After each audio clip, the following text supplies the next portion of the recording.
Engagement renouvelé par la Banque africaine de développement BAD pour accompagner le Togo vers la croissance et le développement.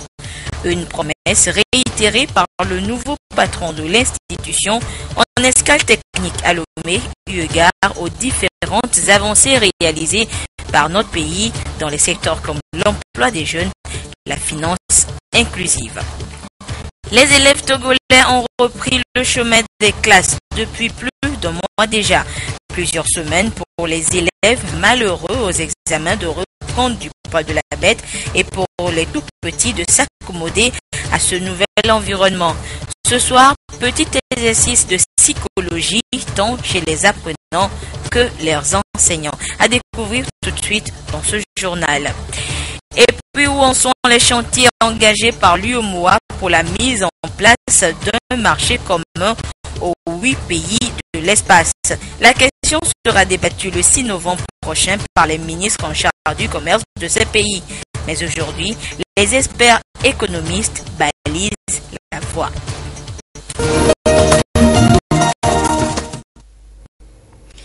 C'était les titres de cette édition. Heureuse de vous retrouver au rendez-vous du 20h sur la télévision togolaise. Une fois n'est pas coutume, c'est au salon d'honneur de l'aéroport international Gnassingbé Yadema que le chef de l'État a reçu en audience ce lundi le nouveau président de la Banque africaine de développement BAD. Dr Akinwumi Adesina a réaffirmé au président Faure Gnassingbé l'engagement de son institution à accompagner le Togo dans la réalisation d'énormes chantiers comme l'emploi des jeunes, la finance inclusive et l'essor du secteur minier. Nous écoutons le président de la BAD au micro de Arnaud Kili.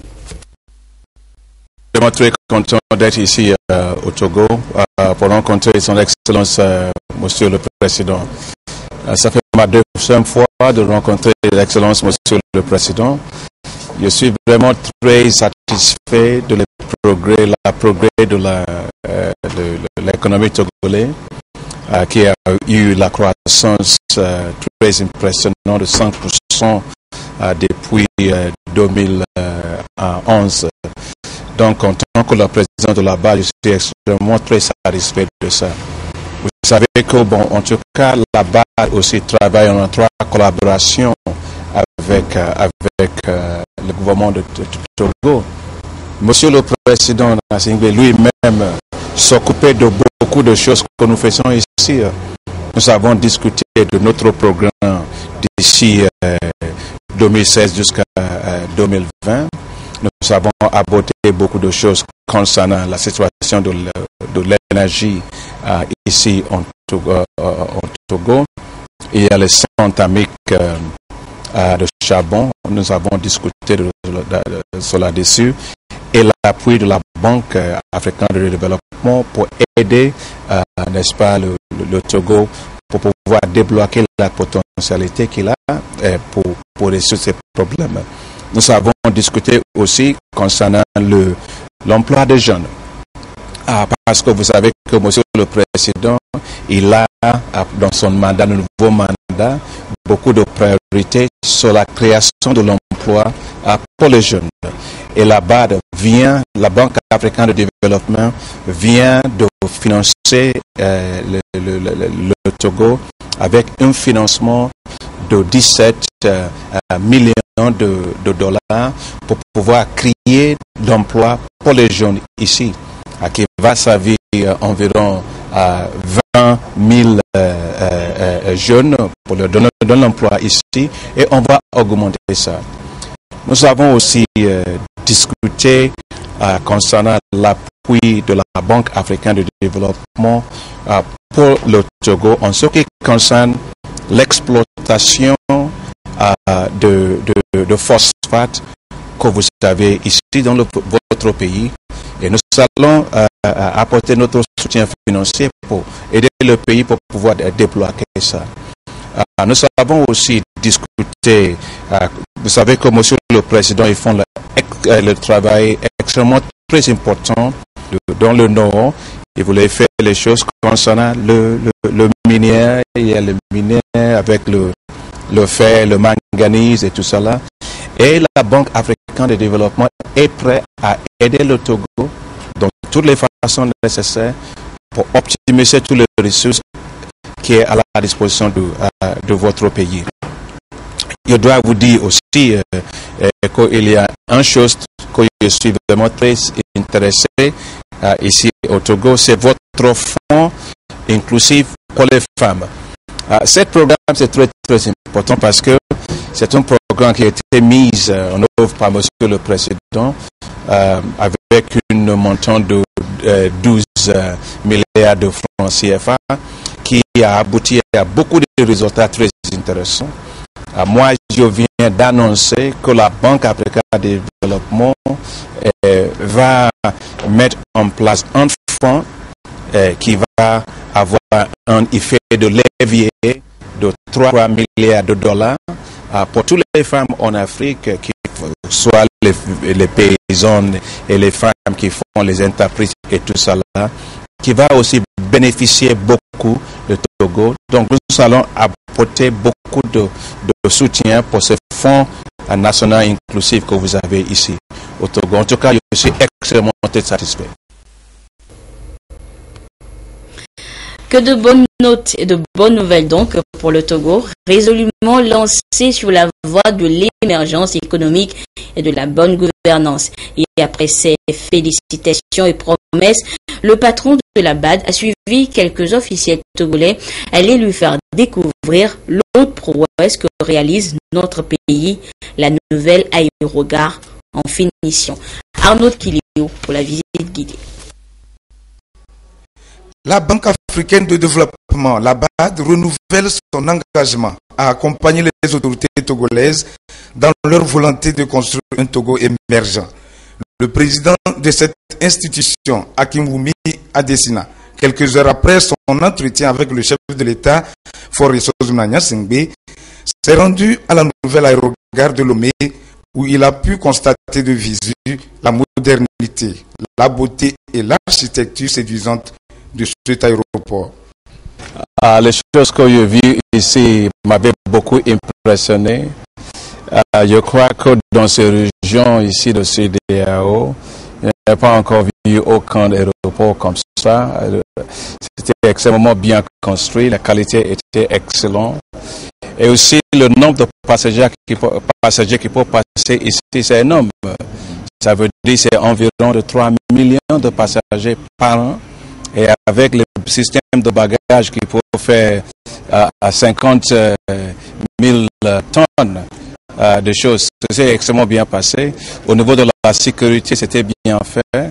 Je crois qu'en tout cas, bon, quand même, ce qui reste pour moi, c'est de prendre l'avion, viens ici et rester dans les salles ici, parce que tout est extrêmement très bien construit. Pour le président de la BAD, le Togo sera une destination privilégiée avec cette nouvelle aérogare qui va sans doute accroître le flux des transactions aériennes du pays. Un aéroport de renom dans la sous-région ouest-africaine qui force l'admiration et qui dénote de l'engagement des plus hautes autorités togolaises à bâtir un État doté d'infrastructures modernes. Voilà donc ce qu'on pouvait retenir de cette escale technique du président de la BAD à Lomé ce lundi.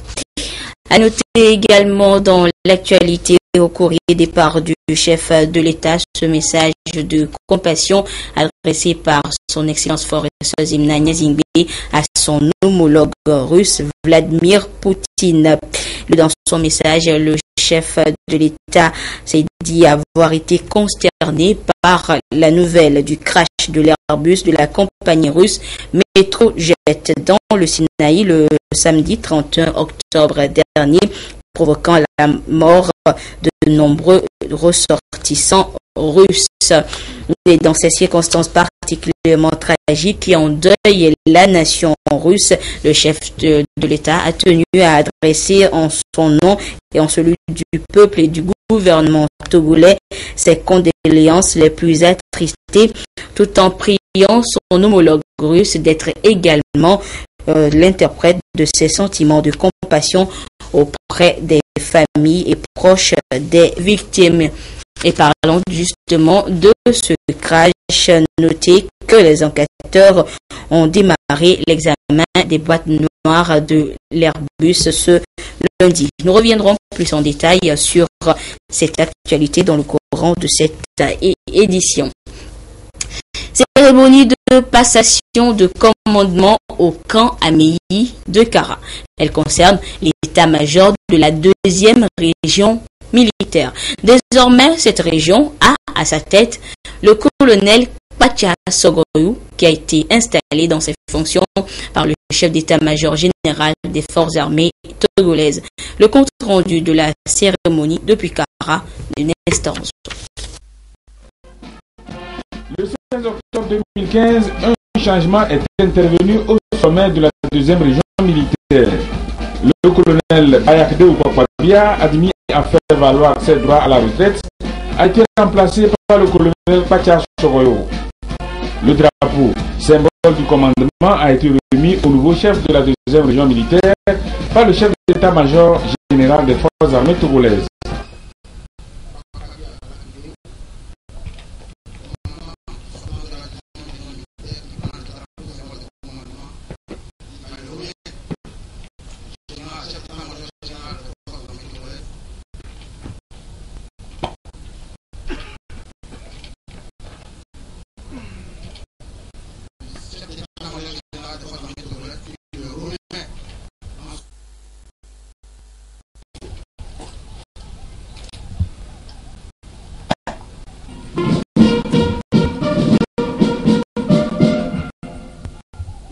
Officiers, sous-officiers, militaires du rang et aviateurs de la 2e région militaire, de par le président de la République, chef des armées, reconnaîtrez désormais pour votre commandant de région, le colonel Sogoyou Pacha, ici présent.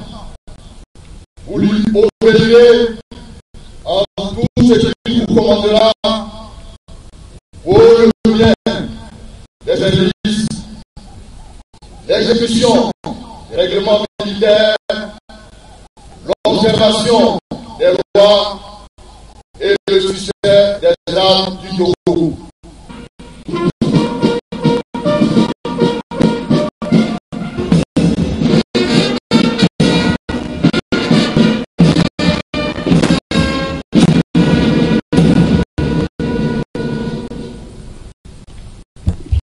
Le deuxième chef d'état-major de la 2e région militaire a été formé à l'école des forces armées de Bouaké en Côte d'Ivoire.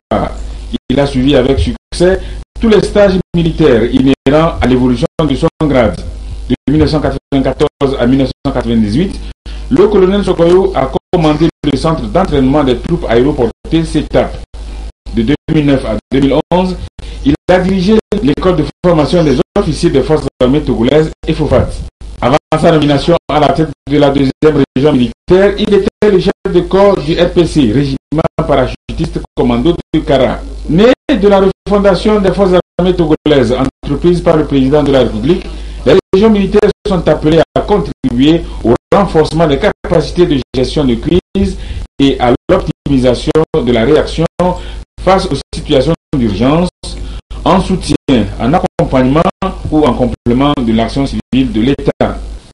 Colonel Sogoyou Pacha, vous prenez les rênes d'une organisation qui est en pleine montée en puissance dans ce contexte de refondation initié par le président de la République, chef des armées.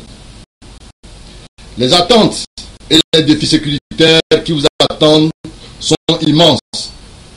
Je connais dans les détails les problèmes existants au niveau des états-majors de région, à savoir le personnel, les équipements, mais je suis plus confiant qu'ensemble, nous allons tous relever ces défis pour le succès des armes du Togo. Subdivisée en 3 secteurs, la 2e région militaire est composée du 23e bataillon d'infanterie motorisée de Sokodé, du RPC de Kara, de la base de chasse de Niamtougou et du 4e régiment interarmes de Nipurma à Dapan.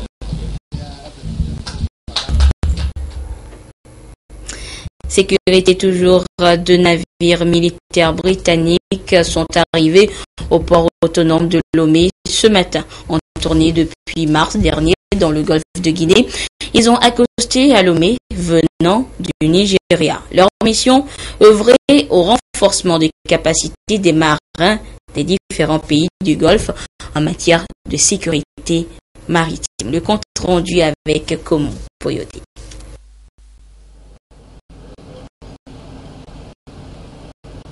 La lutte contre la piraterie, la criminalité et autres formes d'insécurité dans les eaux territoriales des pays du golfe de Guinée est au centre des actions des navires militaires britanniques accostés depuis ce jour au port autonome de Lomé. En tournée depuis mars dernier dans la région, elles ont pour mission d'œuvrer au renforcement des capacités des marins de ces différents pays en matière de sécurité maritime. We're here in Togo today as part of a 9-month. C'est pour travailler avec les marines du golfe de Guinée pour lutter contre les crimes maritimes, à savoir la piraterie et le brigandage maritime, la pêche illégale et aider les navires pour le transport de marchands. Nous sommes ici pour 4 jours et quand nous allons partir, nous allons rester dans le golfe de Guinée pour aider les marines locales et les autres forces pour qu'ils puissent bien défendre leurs eaux territoriales. C'est pour ça que nous avons à bord des marins américains who can help improve your ability against maritime crime. D'ailleurs, le Togo a déjà pris une longueur d'avance dans le domaine en sécurisant ses côtes, ce qui se traduit par le renforcement de l'action de l'État en mer. Notez également que le Togo dispose désormais d'un nouveau code pénal. Il vient tout juste d'être voté par l'Assemblée nationale après 4 jours de travaux en séance plénière. Ce texte comporte 1205 articles et vient remplacer l'ancien jugé obsolète et datant de plus de 3 décennies. Le nouveau code intègre donc le droit international et garantit la protection des institutions, des individus et la préservation de la cohésion sociale au Togo. Ce nouvel outil a également pris en compte des dispositions relatives aux droits de l'OADA. Les travaux ont comme toujours été dirigés par le président de l'Assemblée nationale en présence du commissaire du gouvernement, le ministre de la Justice et de la relation avec les institutions de la République. Vous aurez donc plus de détails sur le vote de ce nouveau code pénal dans nos prochaines éditions. L'équipe de reportage est venant juste d'arriver. Éducation à présent. À la proclamation des résultats des différents examens à la fin d'année scolaire, on les a vus effondrés, déçus, meurtris par leur échec. Mais puisque la vie doit suivre son cours, les recalés ont eux aussi repris le chemin des classes avec une nouvelle vision et peut-être une autre méthodologie d'apprentissage avec à la clé la réussite cette année. Leur état d'esprit analysé dans ce dossier par Augustin Kossi et Sylvain Abdou. Après son échec au baccalauréat deuxième partie, c'est avec sérénité et confiance en soi que Cyril Akoué entame la nouvelle année scolaire. La tristesse et l'émotion des premières heures ont vite cédé place à la détermination et à l'engagement à réussir à la fin de cette année scolaire 2015-2016. La rentrée, quand je suis venu, j'avais pas vu mes anciens camarades. Ils étaient partis à l'université. Bon, j'ai retrouvé des nouvelles amis avec qui, bon, je fais la classe actuellement. Mais bon, comme nous sommes toujours ensemble, je me suis replié avec eux. Contrairement à l'année passée, je mettais les cours en jachère. Mais bon, cette année, je me suis mis le paquet pour mieux prendre de l'avant encore. À son image, bien d'autres élèves avaient essuyé les revers de l'échec. Mais à présent, l'ambiance est plutôt laborieuse pour faire face aux exigences de l'année en cours. Maintenant, j'ai pris une décision de reprendre bien ces choses pour pouvoir bien maîtriser ça avant d'aller à l'examen. Parce que je ne veux pas que ces choses m'arrivent encore. Donc, je me suis préparée consciemment avant de venir pour pouvoir affronter cette année. Je n'attendais pas à ce résultat d'encore commencer la classe, la première D, de plutôt avancer, être en terminale D. Pas mal, j'ai recommencé une très belle année de scolaire. Avec les cours, je comprends de plus en plus mieux. Ce courage, beaucoup l'ont déjà expérimenté, bien entendu, avec l'aide des parents et des enseignants. Dans ce complexe scolaire, par exemple, un dispositif d'encadrement est en vigueur pour leur remonter le moral dans de pareilles circonstances. À chaque début d'année, à partir de la 3e semaine déjà, nous faisons une réunion avec les parents d'élèves pour leur indiquer leur rôle, ou leur répéter leur rôle. Ils doivent d'abord mettre à la disposition de leurs enfants de bonnes conditions de travail à la maison et les suivre à ce qu'ils apprennent beaucoup, à ce qu'ils travaillent à la maison. Les professeurs titulaires essaient d'entretenir les élèves recalés et leur remontent le moral pour rattraper l'année perdue. Ce qui importe, c'est l'effort. Et au niveau des encadreurs, on porte un autre regard sur l'échec scolaire. Oui, l'échec, contrairement à ce que nous pensons, n'est pas aussi négatif que cela. Il faut plutôt profiter de cette occasion pour pouvoir rectifier le tir.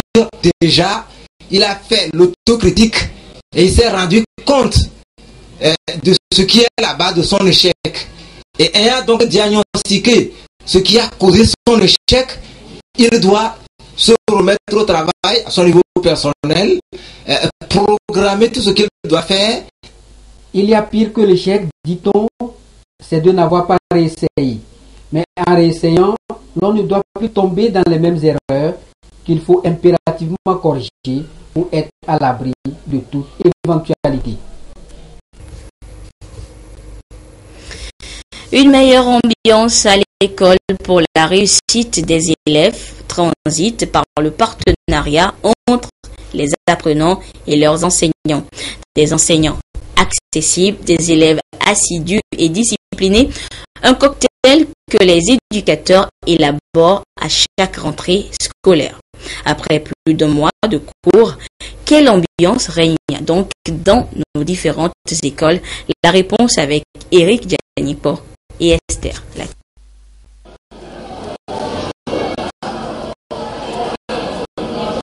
Relation élève-enseignant, un lien qui va généralement au-delà d'une simple relation pédagogique.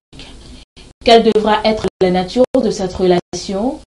Pour répondre à cette question, nous nous sommes rendus à Béatrice Pascal, un établissement scolaire à Lomé. Ronnie est élève en classe de 3e. Il a 14 ans et fan de football. Son club favori, Barcelone. Contrairement à son professeur de français Jean-Baptiste, qui lui a un penchant pour Real Madrid. J'aime beaucoup le football. Souvent, quand je le vois, je le taquine un peu avec les matchs et les matchs de la semaine. Lui aussi me taquine. Comme nous supportons des clubs antagonistes, le Barcelone et le Real. Donc, quand il y a un match, je viens, je lui fais le contre-rendu. Lui aussi me fait le contre-rendu et puis tout. Au-delà du football, Jean-Baptiste représente pour son élève un conseiller, voire un confident avec qui il aborde pratiquement tous les sujets. Des fois, je lui parle des volcans ou bien un documentaire que je suis et c'est pas sorcier avec Jimmy et autres. Donc je parle aussi des fois de ces documentaires, de la vie, comment surpasser certaines épreuves de la vie, comment gérer nos relations amoureuses, parce que en ce moment nous sommes comme des adolescents. Donc à cet âge-là, c'est à ce moment qu'on sent que quelqu'un nous aime.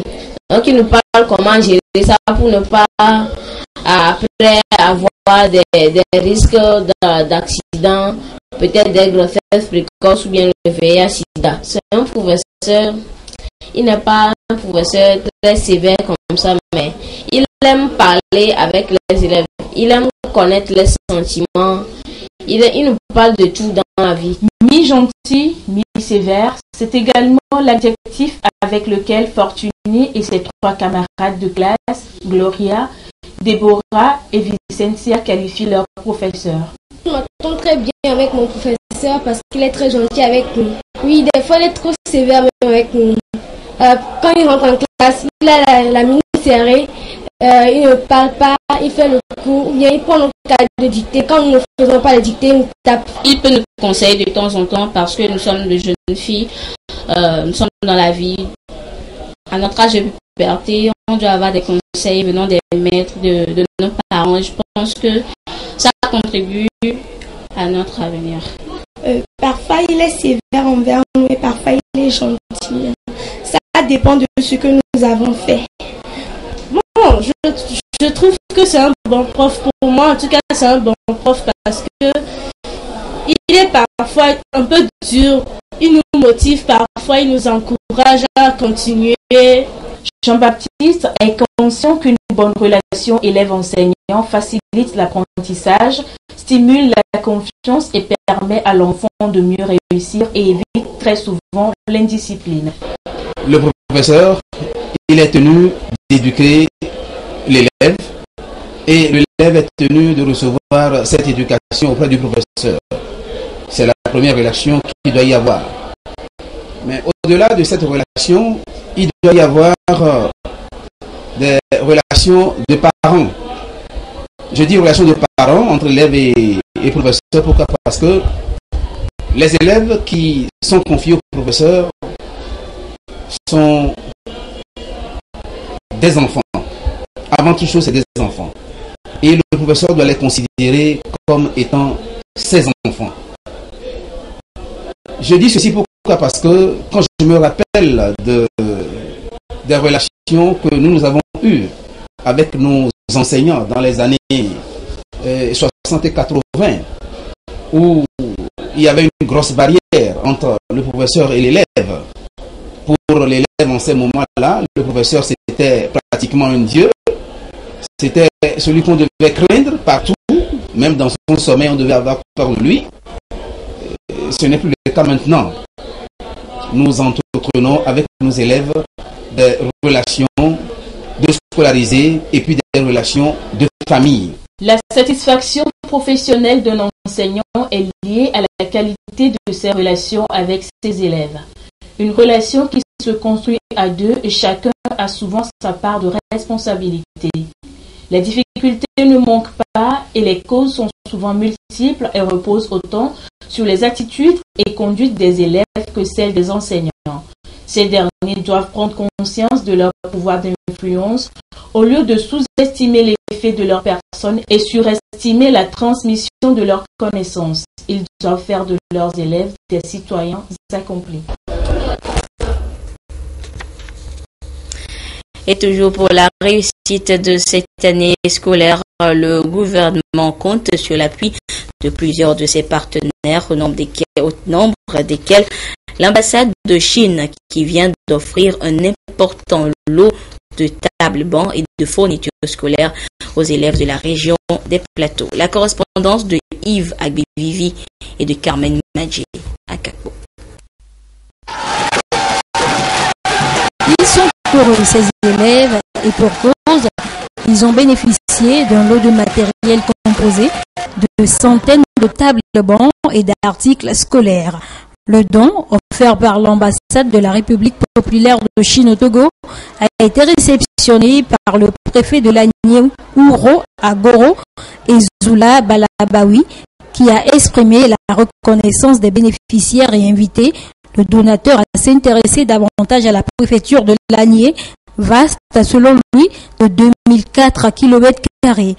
Ce don, selon les bénéficiaires directs, vient combler un besoin de table-banc et qui constituait une difficulté aussi bien pour les élèves que pour les enseignants. Je suis très ravi, très content parce que c'est en partie les problèmes de mes enfants qui sont résolus. Les places assises étaient très serrées. À présent que j'ai eu ces bancs, je vais décongestionner les places. Les enfants seront libres tellement dans les classes et je ne serai pas un obstacle pour mes enfants. Parce que quand je les vois serrés, c'est comme c'est moi qui les ai mis dans cette condition. Donc aujourd'hui que j'ai les bancs, c'est une solution résolue. Pour l'ambassadeur de Chine, Liu Yushi, ce geste découle de la bonne coopération qui existe entre le Togo et la République populaire de Chine. Je suis très content d'assister à cette cérémonie de remise de dons aux élèves. Il y a des tables-bancs, des cahiers, des stylos. J'espère que ce don pourra aider à améliorer les conditions de travail pour les jeunes, puisque les jeunes, c'est l'avenir du pays. Les outils iront aux élèves du lycée 2 d'Anié et à l'école primaire publique d'Agbondao. Geste débuté depuis plusieurs semaines déjà par les cadres du parti Union pour la République. Un don pour promouvoir l'éducation pour tous, mais aussi pour remercier les populations pour leur choix porté sur le président de ce parti, le chef de l'État lors de la présidentielle dernière. L'étape de Tchaoudjo et de Bassar avec la marque Bodjona et Nestor Mozo. Ces populations manifestent leur joie face à l'important don du président fondateur du parti UDIR. Ce don s'inscrit dans le cadre des remerciements du chef de l'État, Faure Sozina Gnassingbé, après sa brillante élection lors du scrutin présidentiel du 25 avril dernier. Ce sont les cadres du parti Union pour la République de la préfecture de Tchaoudjo qui ont fait le déplacement de Sokodé au nom du président de la République pour remettre le don de fournitures scolaires aux 13 cantons et le don de vivres à l'Institut de formation et de réadaptation des aveugles et malvoyants de Sokodé, centre Saint-François, IFRA. Donc c'est l'occasion pour nous de remercier le chef de l'État et tout son gouvernement pour le souci permanent et qu'ils ont à l'endroit des couches les plus défavorisées. C'est l'occasion aussi de lui adresser nos remerciements, notre gratitude pour le cadeau qu'il vient d'offrir à toute la préfecture. Au nom des populations, je tiens à adresser mes sincères remerciements. Le ministre Oukoura Gadazi, coordonnateur du parti UDIR pour la région centrale, qui a conduit les cadres du parti à transmis le message qui accompagne le don. Tous les cadres de Tchaoudjo ont été dépêchés par le chef de l'État pour venir exprimer la reconnaissance et transmettre les félicitations et les remerciements du chef de l'État à toute la population de Tchaoudjo pour l'attitude citoyenne qu'elles ont adoptée lors de l'élection présidentielle 2015. Il a, dans la foulée, saisi l'occasion pour faire un geste de cœur à l'endroit des familles vulnérables. Le don de fournitures scolaires est composé de 27 500 cahiers de 200 pages, 27 500 couvertures plastiques, 5400 ensembles géométriques, 5400 bics et 1975 boîtes de craie réparties en 4400 kits scolaires. Chaque canton a eu 300 kits.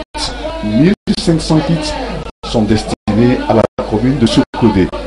Quant au don de vivres, il est composé de 20 sacs de riz de 25 kg, 20 sacs de maïs de 50 kg, 20 cartons de pâtes alimentaires, 20 cartons de tomates et 8 cartons d'huile.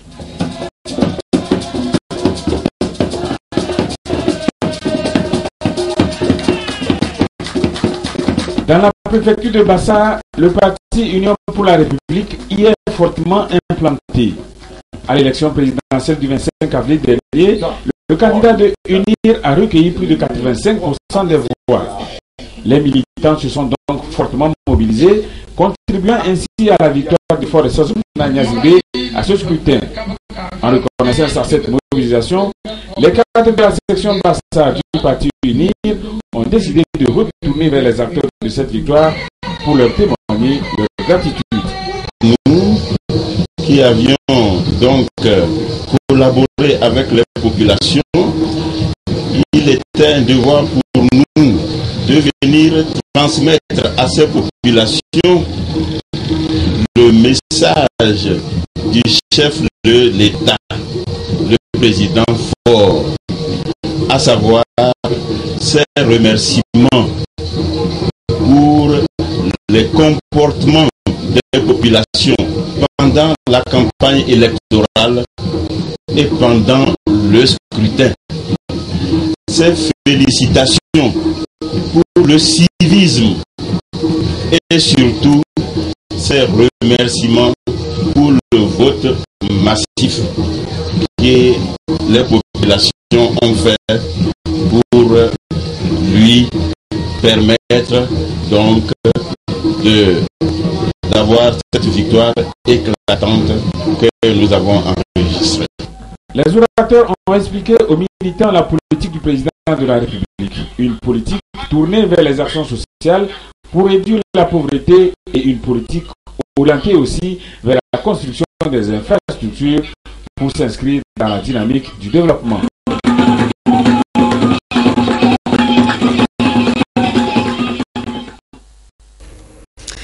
Cette autre information à présent, à quelques jours du congrès extraordinaire de la Fédération togolaise de football FTF, la crise semble se poursuivre au sein du comité de normalisation mis en place à la demande de la FIFA pour mettre fin à des années de tension. Et ce lundi, dans un communiqué de presse, l'un des membres de ce comité, Tommy Geraldo Sylvestre, ancien gardien de but de l'équipe nationale de football du Togo, a présenté sa démission.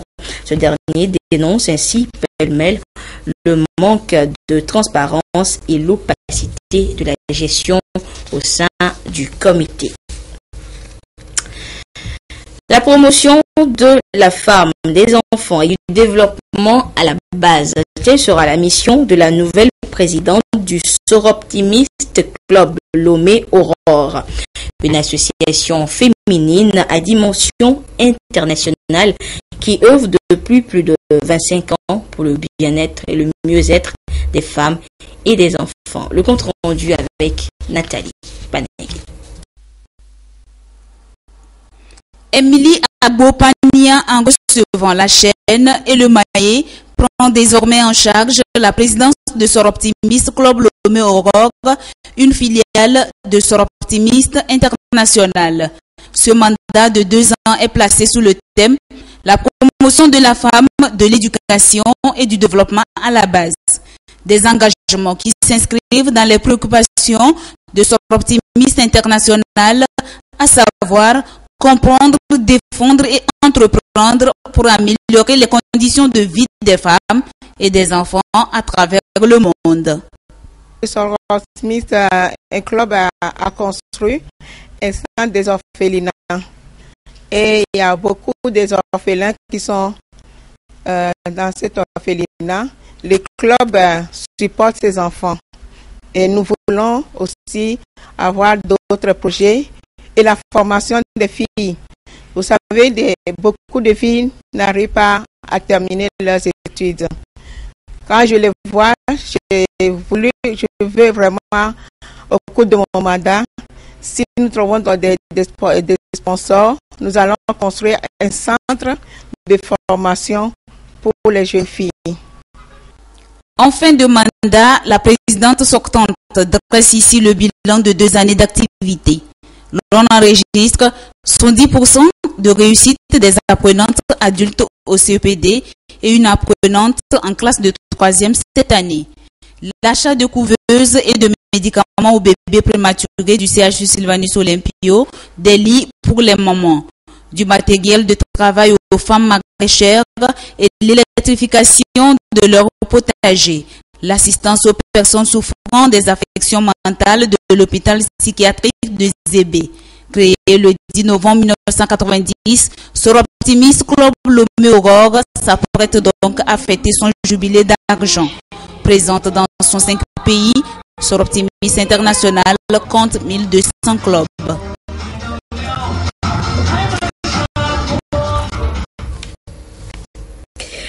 Fin de ce journal. Merci de votre aimable attention.